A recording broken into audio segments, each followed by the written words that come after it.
ஏசாயா தீர்க்கதரிசியின் புஸ்தகம் 20ஆம் அதிகாரம். தத்தான் அசீரிய ராஜாவாகிய சர்கோனாலே அனுப்பப்பட்டு அஸ்தோத்துக்கு வந்து அஸ்தோத்தின் மேல் யுத்தம் பண்ணி அதை பிடித்த வருஷத்திலே கர்த்தர் ஆமோசின் குமாரனாகிய ஏசாயாவை நோக்கி, நீ போய் உன் அறையில் இருக்கிற ரட்டை அவிழ்த்து உன் கால்களில் இருக்கிற பாத ரட்சைகளை கழற்று என்றார். அவன் அப்படியே செய்து வஸ்திரம் இல்லாமலும் வெறும் காலுமாய் நடந்தான்.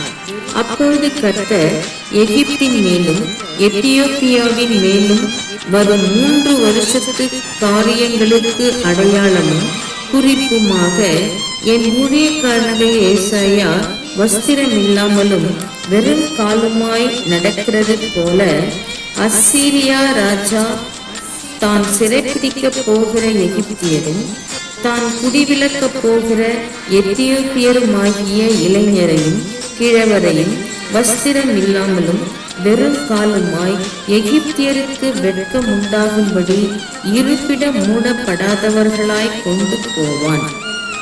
அப்பொழுது இந்த கடற்கரை குடிகள் தாங்கள் நம்பி இருந்த எத்தியோப்பியாவை குறித்தும் தாங்கள் பெருமை பாராட்டின எகிப்தை குறித்தும் கலங்கி வெட்கி, இதோ அசீரிய ராஜாவின் முகத்துக்கு தப்பும்படிக்கு நாங்கள் நம்பி சகாயத்துக்கென்று ஓடி வந்து அண்டினவன் இப்படியானானே, நாங்கள் எப்படி விடுவிக்கப்படுவோம் என்று அக்காலத்திலே சொல்லுவார்கள் என்றார்.